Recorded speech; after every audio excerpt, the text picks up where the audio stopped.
Hello students. Today we are starting the chapter Improvement in Food Resources. जैसे कि chapter का नाम ही है Improvement in Food Resources. Why we need improvement in food resources?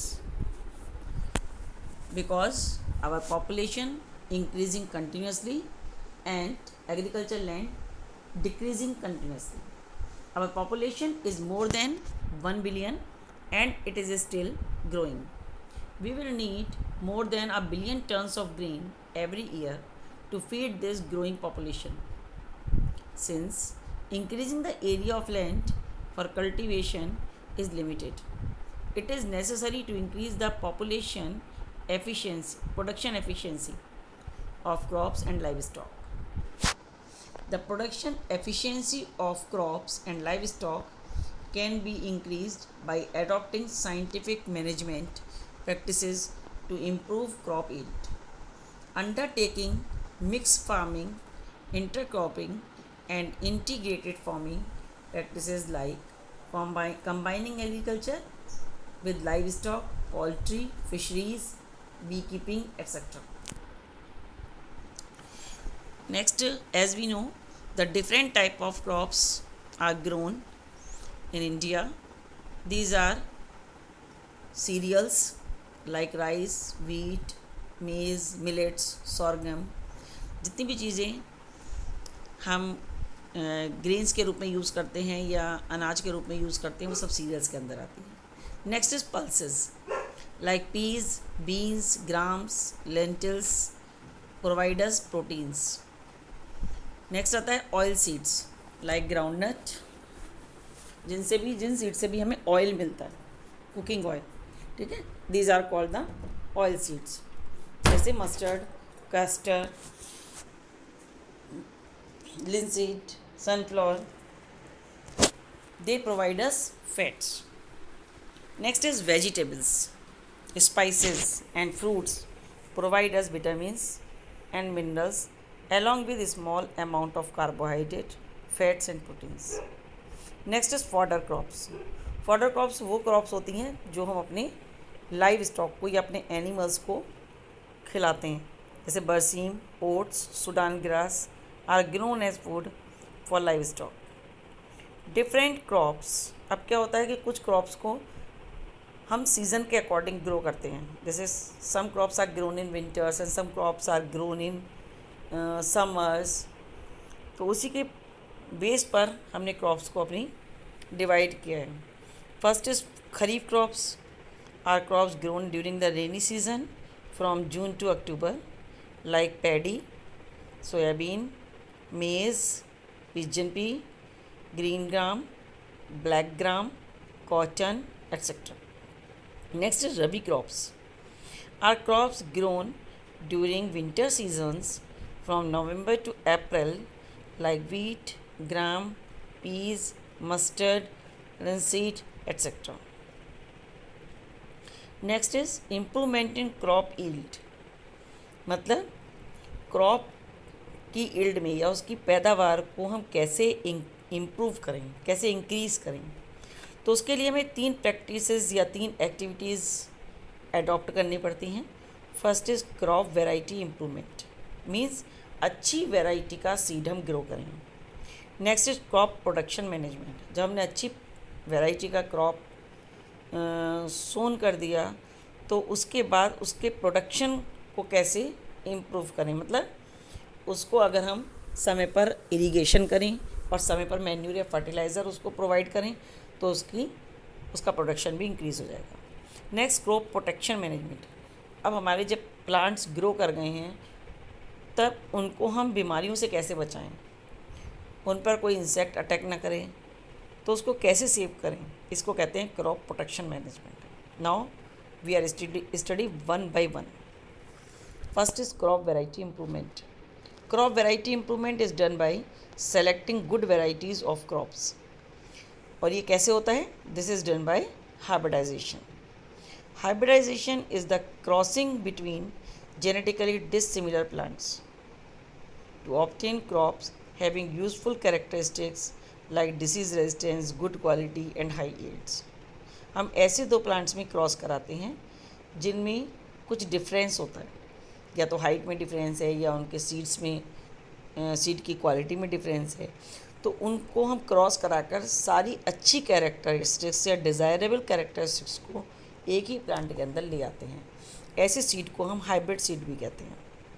Hybridisation, और इस process को hybridisation कहते हैं। हाइब्रिडाइजेशन में बी इंटरवेराइटल, मतलब बिटवीन टू वेराइटीज़, ये दो अलग अलग वेराइटीज़ के बीच में होता है। नेक्स्ट आता है इंटर स्पेसिफिक, जिनकी स्पीशीज़ तो डिफरेंट होती है बट जीनस सेम होता है। एक होता है inter generic, between different genera. Another way of improving crop variety is by introducing a gene to obtain the desired characteristics. This process is genetically modified crops. और ऐसी crop को हम GMC crop या GM क्रॉप्स कहते हैं। इसमें क्या होता है कि हम क्रॉस नहीं कराते बल्कि उसके जीन्स में ही चेंज कर देते हैं। तो इससे हमें बिल्कुल पता है कि जो कैरेक्टर हम चेंज करना चाहते हैं वो डेफिनेटली चेंज होगा। क्रॉप वैरायटी इम्प्रूवमेंट किया क्यों जाता है? Why it is needed? First is higher yield to increase productivity of crop per acre. Next is biotic and abiotic resistance, means उसकी इम्यूनिटी पावर इंक्रीज करने के लिए, to increase resistance of crops to abiotic factors, to biotic factors like insects, disease, etc. And abiotic factors like drought means जब बारिश हमारी कम होती है तो सूखा पड़ जाता है, तो उससे बचाने के लिए सैलिनिटी, अगर हमारे सॉइल में सैलाइन ज़्यादा है, सॉल्ट ज़्यादा है, उससे बचाने के लिए हीट, कोल्ड एट्सेट्रा, मतलब उसके अंदर एडेप्टेशन हो जाए इन सब में सर्वाइव करने के लिए। Change in maturity duration, to reduce the duration between sowing and harvesting so that farmers can grow multiple crops during the year। जैसे कि सपोज़ करिए कि हम ग्रेन्स क्या कहते हैं, वीट ग्रो करते हैं, तो वीट का अगर मैच्योरिटी टाइम मान लिया 6 मंथ है, तो हम ऐसी ब्रीड तैयार करें कि वो 4 मंथ्स में ग्रो मैच्योर हो जाए। तो हमारी जो लैंड है उसका जो इन्वेस्टमेंट है वो 2 मंथ्स का हमारा डिक्रीज़ हो जाएगा, और उस 2 मंथ में हम कुछ और भी वेजिटेबल ग्रो कर सकते हैं। नेक्स्ट आता है wider adaptability, to grow crops in different climatic condition, मतलब कैसी भी कंडीशन हो प्लांट्स जो हैं वो सर्वाइव कर जाएं। फिर आता है desirable agronomic characters like tallness and more branching are useful for fodder crops. जैसे जो फॉडर क्रॉप्स होती है उसमें चाहते हैं कि हमारा जो प्लांट है खूब बड़ा हो, उसकी लीव्स खूब लंबी हो, क्योंकि प्लांट्स को क्या चाहिए, हमारे एनिमल्स को क्या चाहिए फॉडर क्रॉप से, leaves. And डॉफनेस it desired for cereal crops, और सीरियल क्रॉप्स के अगर हम प्लांट्स ग्रो करेंगे तो हम चाहेंगे छोटे हो जिससे वो ज़्यादा जगह ना घेरें। तो ये डिज़ायर्ड कैरेक्टर हम लाना चाहते हैं तो एग्रोनॉमिक कैरेक्टर्स कहते हैं इनको। नेक्स्ट प्रैक्टिस आती है क्रॉप प्रोडक्शन मैनेजमेंट। अब जब हमारे प्लांट्स ग्रो कर गए तो अब क्या तरीका अपनाएं हम जिससे कि क्रॉप हमारी जो है प्रोड्यूस हो अच्छे से। तो उसके लिए एक तो न्यूट्रिएंट मैनेजमेंट, मतलब उसके फूड का इंतज़ाम अच्छा करना पड़ेगा हमें, इरिगेशन, वाटर की अवेलेबिलिटी हमें करानी पड़ेगी, और क्रॉपिंग पैटर्न, और इस तरीके से क्रॉप को ग्रो करें कि उनमें डिस्टेंस रहे, उन्हें फूड अच्छे से, एक पर्टिकुलर प्लांट को फूड मिल सके। तो ये सारा क्रॉपिंग पैटर्न कहलाता है। न्यूट्रिएंट मैनेजमेंट, फर्स्ट टॉपिक आता है nutrient management. Plants get nutrients from air, water and soil. There are 16 nutrients required by plants for their proper growth. Proper growth के लिए plants को 16 nutrients की ज़रूरत पड़ती है। Air supplies oxygen and carbon dioxide. Plants जो है वो कार्बन डाइऑक्साइड स्टोमेटा से लेते हैं और उससे 2 न्यूट्रिएंट कंप्लीट हो जाते हैं, carbon and oxygen. Water supplies hydrogen and the remaining 13 nutrients are obtained from the soil. तो 3 तो हमारे इसी से हो जाते हैं, कार्बन डाइऑक्साइड और वाटर से, कार्बन, ऑक्सीजन एंड हाइड्रोजन, और जो बाकी के 13 होते हैं वो सॉइल से मिलते हैं। तो जिन प्लांट्स को जिन न्यूट्रिएंट की नीड ज़्यादा क्वांटिटी में होती है उसे हम मैक्रोन्यूट्रिएंट्स कहते हैं, और जिसकी नीड कम क्वांटिटी में होती है these are called the micronutrients. तो यही वही कहा गया है, among the 16 nutrients required for plants, 6 are required in large quantity and are called macronutrients. The macronutrients are nitrogen, phosphorus, potassium, calcium, magnesium and sulfur. Next है the other 7 are required in small quantity and are called micronutrients. Soil can be enriched by supplying nutrients in the form of manure and fertilizers. The micronutrients are iron, magnesium, boron, zinc, copper, molybdenum and chlorine. यहाँ पर mistake है, magnesium नहीं आएगा, manganese आएगा. Next is manure. Manure is prepared by the decomposition of plants and animal waste. It contains organic matter and nutrients. It helps to increase soil fertility. It also helps to reduce use of fertilizers and recycle farm waste and protects the environment. Manures are of two main types. They are compost and green manure. Compost is prepared by the decomposition of plant and animal waste in compost pits.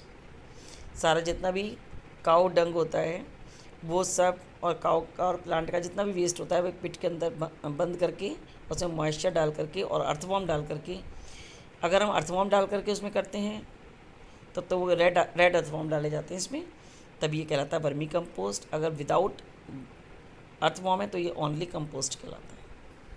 Green manure क्या होता है? Before sowing seeds in field, जब हमारी field खाली होती है एक आध महीने के लिए, तो some green plants like sun hemp, guar etcetera are mixed in the soil by ploughing. These plants turn into green manure which makes the soil rich in nitrogen and phosphorus.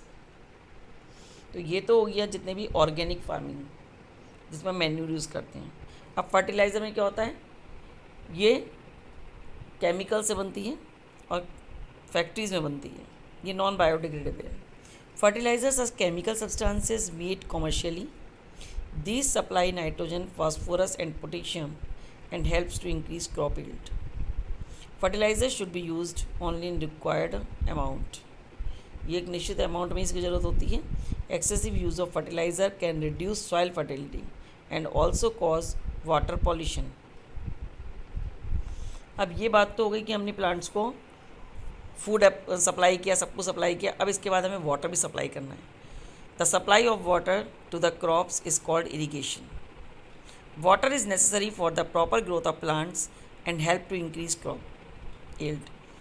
Different kinds if irrigation system are used to supply water to agricultural land. These are wells, canals, rivers, tanks, check dams, etc. अब wells क्या होते हैं? There are two types of wells called dug wells and tube wells. अगर हम boring करके और उसको electricity से वाटर को बाहर निकालते हैं तब ट्यूब वेल कहलाते हैं, और हम केवल बोरिंग करके और प्लांट्स को वाटर को बाई हैंड निकालते हैं, मैन्युअली बाहर निकालते हैं, तब कहलाता है वेल, डग वेल. तो these are two types of wells called dug well and tube well. Next आता है canal. In this system canals receive water from reservoir और rivers and distributed to fields. हम जो रिवर का water लेकर के छोटी छोटी चैनल्स बना लेते हैं कैनाल्स के, और वो अपने फील्ड तक ले जाते हैं. इसको कैनाल सिस्टम कहते हैं. नेक्स्ट आता है रिवर लिफ्ट सिस्टम. अगर फील्ड के पास हमारी कोई रिवर फ्लो कर रही है तो in this system water is lifted from river to irrigated field. तो वाटर कोई लिफ्ट कर ले आता है, जैसे ट्यूबवेल है वो रिवर में ही डाल दिया जाता है जिससे कि वाटर ऊपर की अपनी फील्ड की तरफ हम लिफ्ट कर लेते हैं. नेक्स्ट आता है tanks. These are small storage reservoirs which supply water to fields. Next आता है check dams. These are used to stop rain water. जैसे डैम में हम पानी को स्टोर कर लेते हैं और वो पानी जब यूज़ होता है जब हमारी रिवर्स में पानी ख़त्म हो जाता है. ठीक है, तो these are used to stop rain water from flowing away and help to increase ground water levels and reduce soil erosion. तो आज हम यहीं तक पढ़ेंगे. इसके बाद हम शुरू करेंगे क्रॉप प्रोटेक्शन मैनेजमेंट।